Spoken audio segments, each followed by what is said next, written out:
used to call me Crazy Joe, but now they can call me Batman. Good morning. Welcome to Crazy Joe's Concession Stand. I'm Crazy Joe. We're back at the Regal. This video is being shot immediately after my last review. I did a review for the movie Witchboard. Forgot the title for a second there. It was a remake of the 1980s film Witchboard. It's playing here in Theater 20. And same night, I'm gonna do two in a row. Gonna go over and catch Weapons. I've been wanting to see Weapons. A bunch of things have been keeping me from getting here. I don't usually like to do 4DX because it's a little more expensive, and I do find it to be a gimmick. However, time-wise, the 4DX just works better. So I decided to pay the upgrade to see Weapons in 4DX, even though I don't usually do 4DX. But you know, on the upside, it is late. Maybe the moving seats, because this is when the seats move. It's like being on a roller coaster ride. Maybe, just maybe, that'll help keep me awake, because I do have sleep apnea and it's past 11. But let's finally check this out.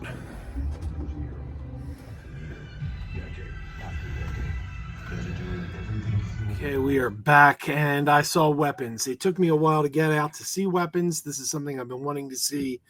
It opened about a week ago, and this past week's just been a crazy week, and things kept preventing me from getting out of the house to check it out.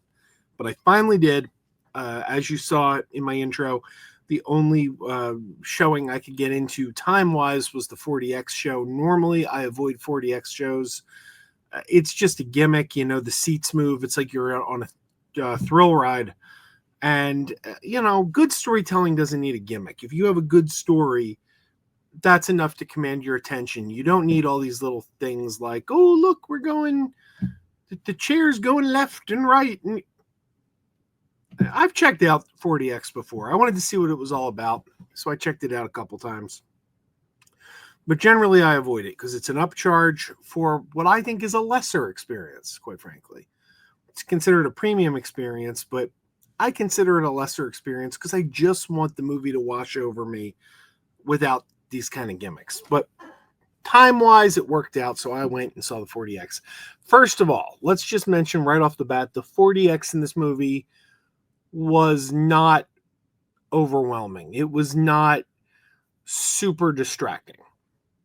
It was kind of more mild. I mean, this isn't like an explosions and effects, and I mean, this is more, it's a horror film, it's a thriller. I mean, there's moments like with little like jump scares where something will happen and the seat will go woo and shake you, and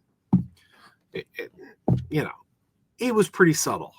I can't really complain about the 4DX too much, but generally speaking, I avoid 4DX. Let's talk about the movie, though.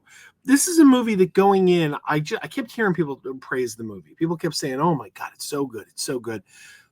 And I saw the trailers, but I really didn't get a sense of what this movie was about from the trailers. And maybe that's a positive. I kind of went in a blank slate with this. And it opens up all the children in a certain classroom, and Julia Garner, who we just saw as the Silver Surfer, by the way, in the Fantastic Four.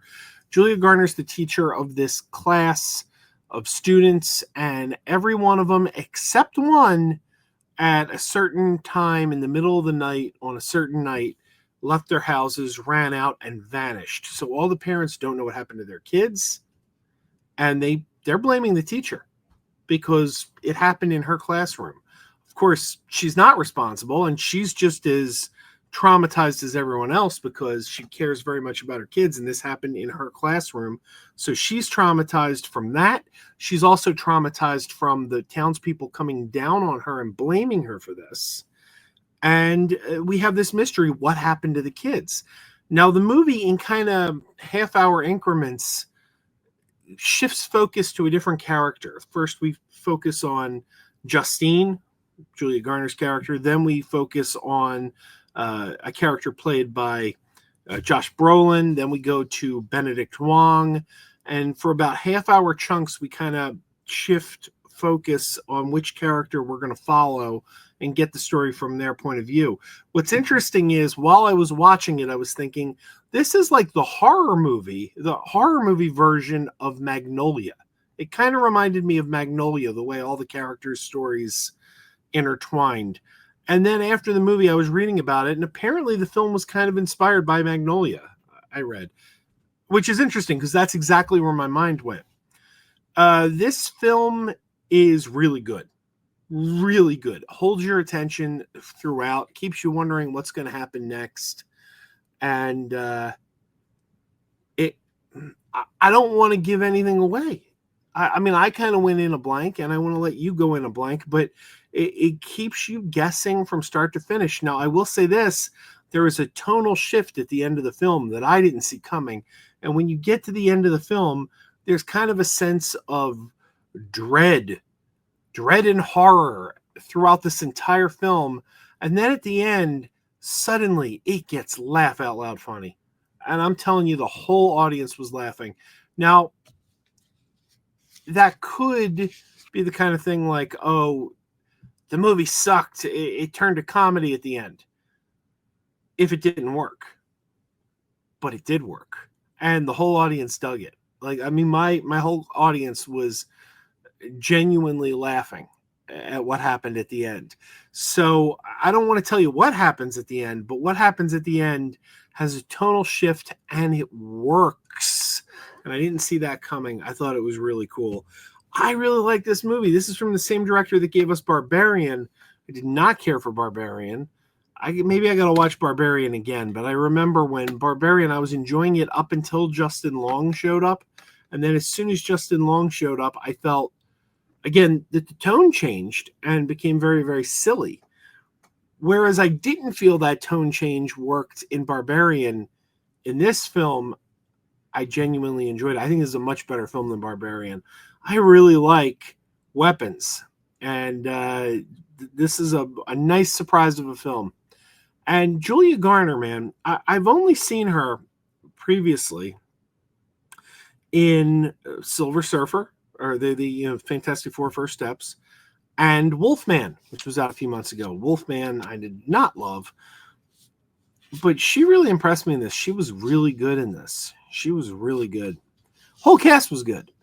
One surprise, there is a cop in the film named Paul, who's kind of a friend / boyfriend of Julia Garner's character. And he's played by Alden Ehrenreich, Han Solo from Solo, A Star Wars Story. Alden Ehrenreich's a great actor. If you've seen Hail Caesar, he was great in Hail Caesar. If you've seen Solo, he was fantastic as Han Solo. Really captured the character of Han Solo without doing a cheap imitation of Harrison Ford. And he was just in Ironheart, the Ironheart series on Disney+. Very good actor. But here's the thing. I did not recognize him. I watched the whole movie, and it was only today, the next day, I'm talking to my friend Dave, and Dave said something about Alden Ehrenreich, and I said, he was in that? I didn't recognize him because he's got this mustache. Changes his whole look. I really didn't even realize that was Alden Ehrenreich, but he's good in the film too. All right, everyone, Weapons. I recommend this one a lot. Much better than Witchboard. Much better than Witchboard, but check it out. All right, everyone, keep wearing those pajamas. Keep wearing those pajamas with the plastic feet. Keep wearing those pajamas. Tell everyone you meet. Keep wearing those pajamas with the back door flap. Keep wearing those pajamas. Don't open, it's a trap. Oh no, it's a trap. Some people call them PJs, some people call them jammies. They can come embroidered with big money and no whammies. They can have 100 tiny commander Adamas, but no matter how they look, just keep on wearing those pajamas. Keep on wearing those pajamas. Keep wearing those pajamas. And now we're having fun. Keep wearing those pajamas. And now the song is done.